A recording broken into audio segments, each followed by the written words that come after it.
Hello friends, welcome to my online channel.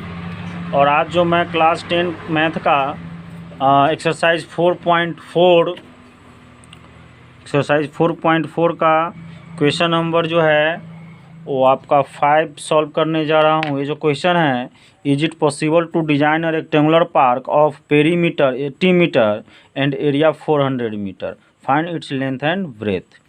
अब ये question क्या कर रहा है कि क्या परिमाप 80 मीटर तथा क्षेत्रफल 400 मीटर स्क्वायर के एक पार्क को बनाना संभव है?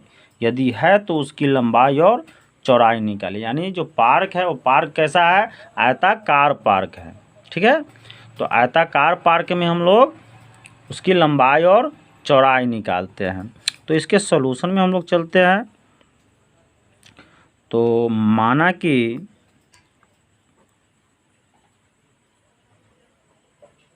अब जो इसका जो परिमाप 80 मीटर है और उसकी लंबाई और चौड़ाई ज्ञात करना है। तो माना कि लंबाई को क्या चीज़ से लिखते हैं? एल।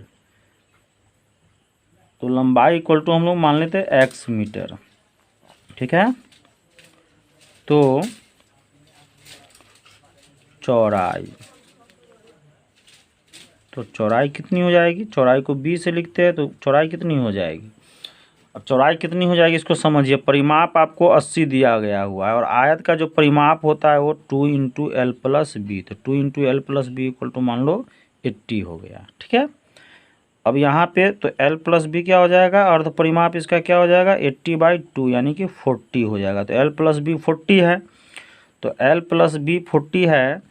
तो आपने L को कितना माना? यानी L और B को जोड़ने पर 40 आता है, दोनों को जोड़ने पे 40 आ रहा है। तो 40 में से आपने एक को x माना, सो दूसरा कितना हो जाएगा? 40 माइनस x मीटर हो जाएगा।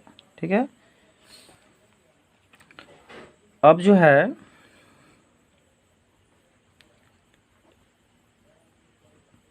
प्रश्न से, तो प्रश्न क्या कह रहा है कि उसका क्षेत्रफल देखो। ये तो 80 मीटर वाले से हम लोगों ने चौड़ाई ज्ञात कर लिया। अब क्षेत्रफल 400 दिया गया है, तो पार्क का क्षेत्रफल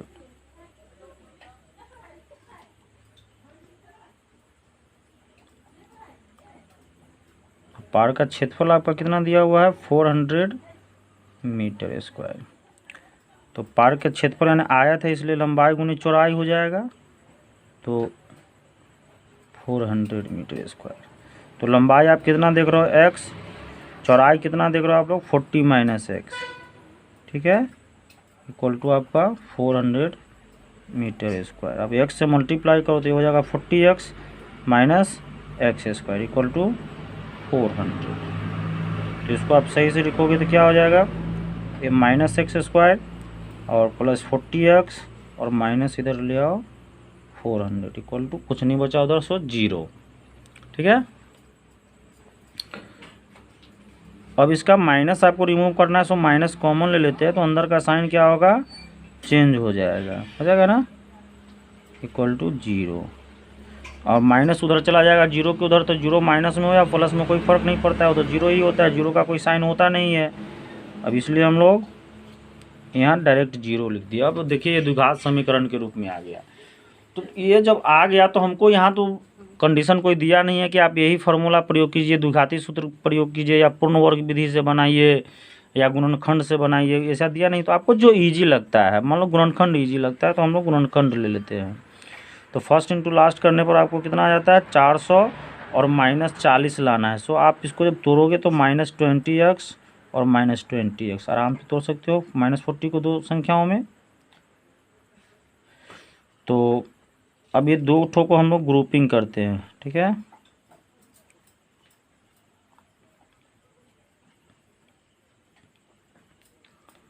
अब उसके बाद क्या करते हैं हम लोग? उसके बाद जो है ना हम लोग कॉमन लेते हैं। तो इस दोनों में क्या कॉमन ले सकते हैं? x। तो क्या बचा आपका? x minus 20। इस दोनों में क्या कॉमन ले सकते हैं? 20। तो क्या आएगा आपका? x minus 20 equal to 0। अब क्या कॉमन लेंगे हम लोग? x माइनस 20 दोनों में है, सो x माइनस 20 कॉमन लेते हैं। तो क्या आ जाएगा? x माइनस 20 इक्वल टू 0 आ जाएगा।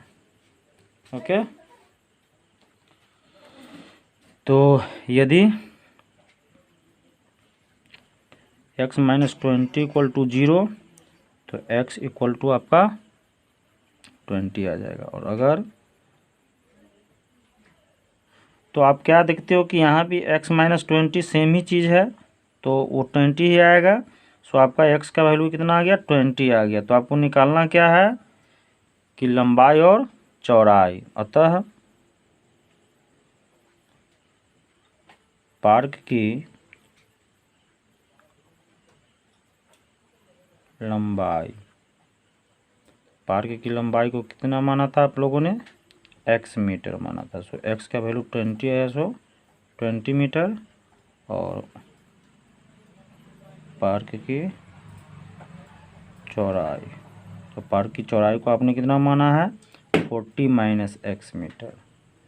सो 40 माइनस 20 हो जाएगा ना, तो कितना हो जाएगा 20 मीटर। ये आपका आंसर हो गया। एक आंसर ये हो गया आपका, एक आंसर ये हो गया। ओके, तो उम्मीद है कि आपको वीडियो समझ में आ गई होगी। सो यदि पसंद आया हो तो आप लाइक करें।